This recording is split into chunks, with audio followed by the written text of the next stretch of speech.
Presiden Joko Widodo menemui Presiden Cina Xi Jinping di kota Chengdu pada hari Kamis. Jokowi menyebutkan Indonesia dan Cina telah berhasil menciptakan kemajuan yang nyata atas jumlah kerjasama, terutama sejak penyelenggaraan KTT G20 di Bali tahun lalu.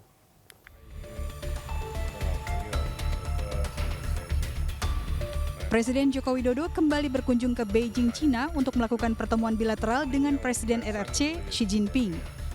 Pertemuan berlangsung di Hotel Jinu Chengdu hari Kamis. Dalam pertemuan tersebut, Presiden mengapresiasi dukungan Cina terhadap Indonesia yang tengah memegang keketuaan ASEAN. Selain itu, Jokowi menyebutkan bahwa Indonesia dan Cina telah berhasil menciptakan kemajuan yang nyata atas sejumlah kerjasama sejak KTT G20 di Bali tahun 2022.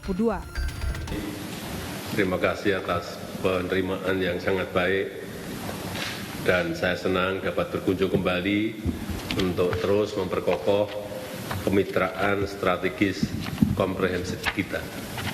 Yang mulia, saya senang banyak kemajuan konkret sejak pertemuan kita di Bali November yang lalu.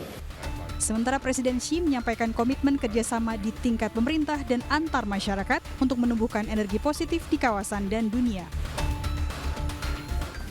从印尼深化更高水平的战略合作，把中印尼命运共同体建设成一个实景图，打造发展中国家命运与共、团结合作、共促发展的典范，为地区和世界注入更多的确定性和正能量。 Presiden membawa anggota rombongan yang banyak pada kunjungan ke Cina kali ini. Di antaranya Menko Marves Luhut Binsar Panjaitan, Menteri Luar Negeri Retno Marsudi, Menteri Kesehatan Budi Gunadi Sadikin, dan Menteri Investasi Kepala Badan Koordinasi Penanaman Modal Bahlil Lahadalia.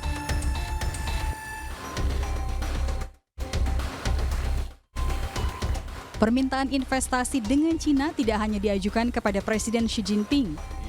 Jokowi juga menyampaikan permintaan serupa kepada para pebisnis di Kadin Cina dalam pertemuan dengan Kadin Cina di Hotel Shangri-La Chengdu hari Jumat. Presiden menekankan komitmen Indonesia untuk menjaga investasi tetap stabil dan berjalan dengan baik. Dia meminta para pebisnis untuk tidak ragu menyampaikan kendala yang mereka hadapi ketika berinvestasi di Indonesia. Menteri Luar Negeri Retno Marsudi menyampaikan komitmen peningkatan investasi baik dari pemerintah maupun pebisnis Cina.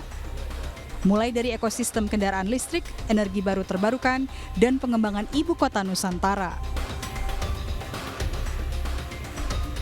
Untuk rangkaian pertemuan bisnis, terdapat 3 pertemuan, yaitu Roundtable Bisnis dengan para pebisnis RRT dan INAJAM yang bergerak di sektor energi hijau, hilirisasi nikel, otomotif, kesehatan, dan impor sawit. Kemudian pertemuan yang kedua adalah Joint Call, perusahaan di bidang petrokimia dan PLTA di Kaltara.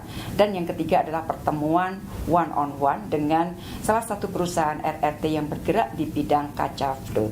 Dari semua pertemuan bisnis tampak komitmen, baik dari sisi pemerintah maupun dari swasta RRT, untuk terus meningkatkan investasi di Indonesia. Prioritas investasi ke depan antara lain adalah di industri hilirisasi, energi baru terbarukan, kesehatan, riset untuk ketahanan pangan, dan juga pembangunan IKN. Sementara Menteri Investasi Kepala BKPM menyebutkan perusahaan swasta Cina akan membangun pabrik kaca terbesar di luar Cina, yaitu di kawasan Batam. Presiden menyaksikan penandatanganan MOU antara pemerintah Indonesia dengan perusahaan yang namanya Xinyi. Xinyi ini perusahaan terbesar di dunia, pemain kaca. Market share-nya 20% lebih, kurang lebih sekitar 26% market share dari perusahaan ini. Dan ke depan perusahaan ini telah berkomitmen untuk membangun industrinya di kawasan Batam Rempang. Ini adalah pabrik terbesar nomor 2 di dunia setelah China dan pabrik terbesar nomor 1 di luar China. Presiden menegaskan pula pemerintah Indonesia kini terbuka untuk menampung semua informasi terkait permasalahan investor yang perlu diselesaikan. Dari Jakarta, tim iNews melaporkan.